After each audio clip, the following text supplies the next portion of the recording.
Welcome to Senior Insights. My name is Cynthia, and I have a question for you. Have you ever said, I love you, to someone that you hardly know? Say you're out talking on the phone. Well, I did that the other day. So after I did that, I thought, that's kind of weird. Why did you do that? So I decided that we needed to have a talk about it because I think we do. And I think it's important for us to differentiate what we're really saying when we say, I love you. You know what I mean?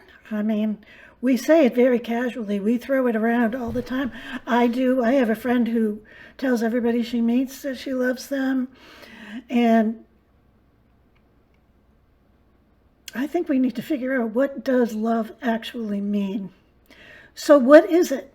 People have been trying to define it for years and years and centuries. Philosophers, poets, scientists, they've all tried. And they all have some kinds of theories.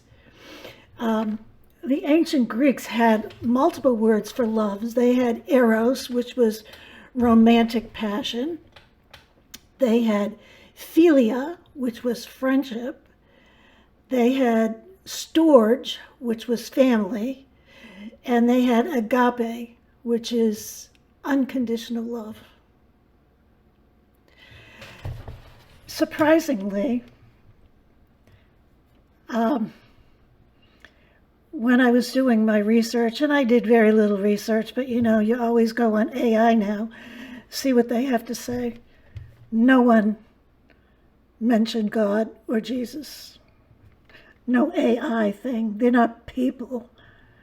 So Jesus didn't die on the cross for them, I guess. But they don't talk about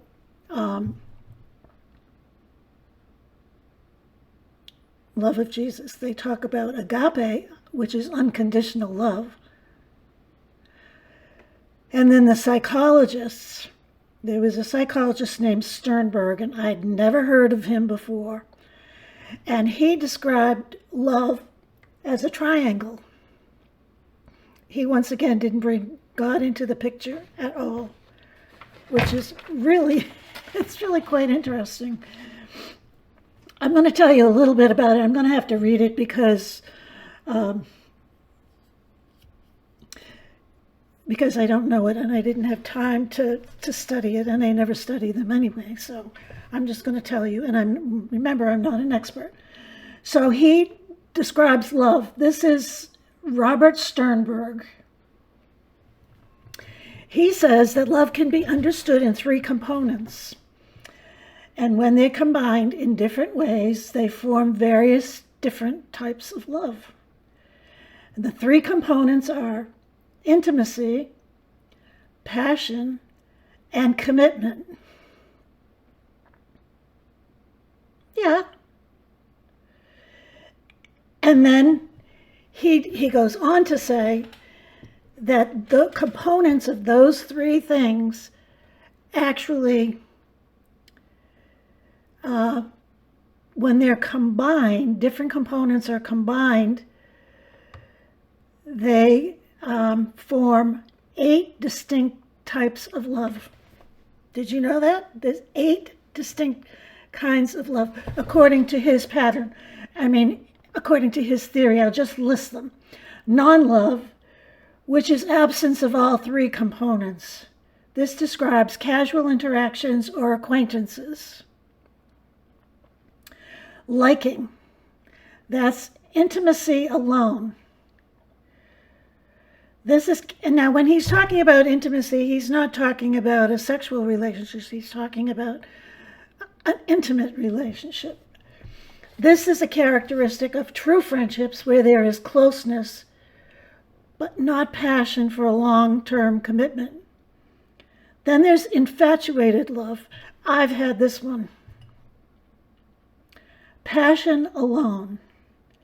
This is often love at first sight and is marked by intense physical attraction without intimacy or commitment.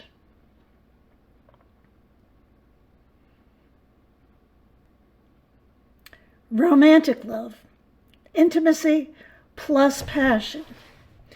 This is a deep emotional bond.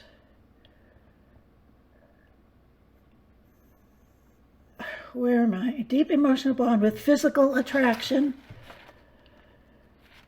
but without a long-term commitment. So you can have a romance with somebody, but you don't want to hang around with them for the rest of your life. And then there's companionate love. I don't know if I'm saying that right. Companionate love. Intimacy plus commitment. And this is often found in long-term marriages. And if you think about it, and you think about how when you were first married and how you were in love, hopefully. I mean, I know some people didn't have good experiences, or maybe some people had to get married, or some people were forced to get married. There's all different kinds of reasons why people get married, but most people get married because they love each other and they have an intimacy with each other, which in turn makes them want to make a commitment to each other. So what happens when that initial passion, when you're first married and you have that intense initial passion, and then life goes on and the years go by and that passion starts to dwindle. It doesn't mean that you still don't love each other. You still have a deep attraction. You have a deep emotional bond, and you have a sense of commitment remains. So if you look at many couples, you look at their wedding pictures and you look at them now and they don't look anything like they did then. And they don't look as excited as they were then either. But generally speaking, they love each other. I only have my own marital experience. I was married twice. I still think about my first husband. But let's move on to the next husband, because that was kind of weird that I said that. But when I married the second time, we grew up together. We went through the hardships and the pain, the financial pain that I told you about, raising children, building houses, buying cars, buying a business, running a business, all those things. We grew up together. So we got to know each other even more and more intimately than we ever did when we were first together. And we accept their flaws and they accept ours for the most part. And that is called compassionate love. Fatuous love is a whirlwind. It's intimacy and commitment, but it's a whirlwind romance where a commitment is made based on passion without stabilizing the influence of intimacy. Maybe that's what I was talking about with my first husband. There was a lot of passion there, and there was love there. In some way, I still love him. But we weren't together long enough. And in those early days, he worked one shift, I worked another shift, you know, circumstances. And we didn't allow ourselves to get into that bonded intimacy that comes with being married for a long time. And then you have consummate love, and that is intimacy, passion, and commitment.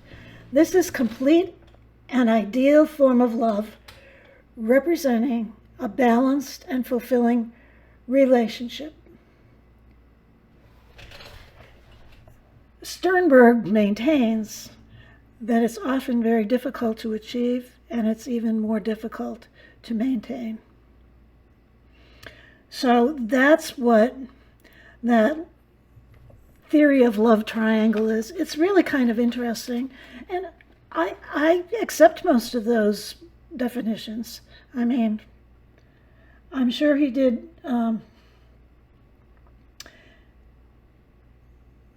I'm sure he did his research, but once again, there's no mention of God.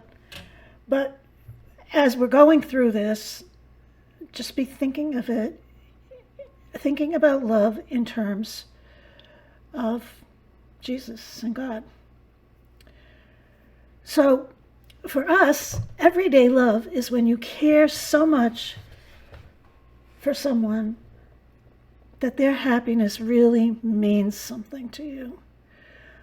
That's what love is, basically. So why do we say it so casually when it's such a special word? And why? I do it. I feel uncomfortable when people do it to me, because I question and I say, they really love me? I doubt it. I still have fruit flies. In my mind, I say that. Sometimes in families, it's just a habit. Everybody says, love you, forget once and your mother calls you, don't you love me anymore? Are you mad at me? Or culture. Some regions are very demonstrative with their love. They're very expressive. And then there's others who you don't crack a smile and you don't demonstrate your love. Doesn't mean that they're not in love. And then we have digital shorthand, which is that emoji, ILY, I love you. How tacky is that? I probably do that too. How many of you do that? I know lots of people tell me they love me and I say I love you back. So just think about it. And then politeness. Now, sometimes it's just a nice way to end a conversation. Like that conversation that I had the other day when we were saying goodbye, and it just came out of my mouth, I love you. Now, if that person is watching this, you know who you are, and you gave me the idea for this video. Well, that thing that I did in the end, because that person was taken off guard too. She had to stop for a minute and think about what she just heard. And then you know what she said? I love you. Is that some kind of love? Some kind. It's like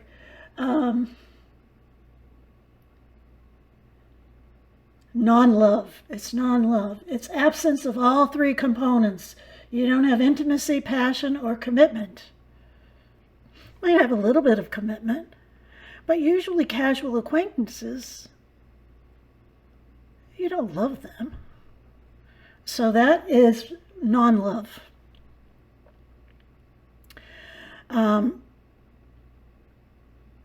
So does love always mean love? I don't know. Let me know what you think. No, sometimes it means I feel friendly towards you. And I think that that's what the other day when I was having that conversation, I was really pleased with the conversation. I enjoyed it. I thought it was a real nice give and take. And when I was done, I said, I love you. And then that person said, I love you, probably because she was being polite instead of saying, what the heck did you just say that to me? How can you love me? I wouldn't lay on a railroad track for her, I'll tell you that. Even though she's my friend. How about you want to avoid awkwardness? I don't know how that's really a good example, but if everybody else is doing it, like at the end of that phone call, I said, I love you. And she was like, I could just see it. And she said, I love you back. Because she didn't want to feel or act awkward or say to me, what the heck are you doing? What are you saying? And then some people just say it casually. Just, that's what they do in their family. They love everybody. And we all know families, we don't all love each other. That's for sure. It's like people like in the grocery store or at a cashier right now, and you're on your phone and the cashier's doing the thing and your transaction is done, and the person on the phone says to the cashier, bye, love you. I think that is very weird. How about, bye, have a happy day, because I really don't love you. You're a non-love of mine. So possibly we overuse the word love. We tell a friend we love them after we chat about the weather, but we can't say it to our spouse without breaking into a sweat.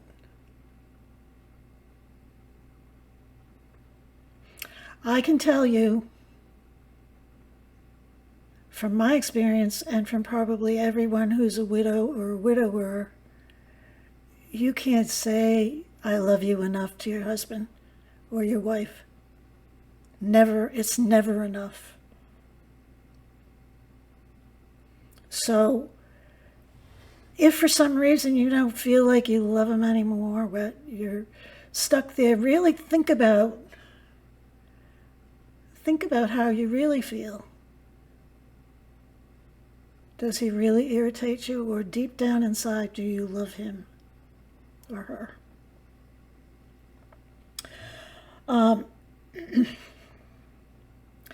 We'll say, I love tacos more passionately than we tell someone that we love them. And then there's different levels of love. I'm trying to get my notes so I don't miss any important thing. Well, I think I said a lot of this stuff. Romantic love. You have romantic love with a spouse or a partner. You have family love with your kids and your siblings and your parents. You have friendship love. You can love your close friends. That's okay. You can love stuff. Who of us doesn't love stuff? Did you have a collection sometime? I have one out in my shed. Someday I'll have to declutter that. I used to collect bells like ding-a-ling-ling, and I have tons of them in a box out there that who the heck... I looked at them a couple years ago and I said, whatever possessed me to collect these? They were all cheap things. Anyway, but that is a kind of love. People said, I love coffee when we did the coffee video. You can love coffee. It's okay. It's okay. Some people hold back from saying they're in love or they love you. Sometimes we accidentally say love you, like to a coworker, the UPS guy, or your dentist. Who loves their dentist? I do. I told you I love all my doctors. I'm going to have to do another video on that, because I have to tell you about the women's group too.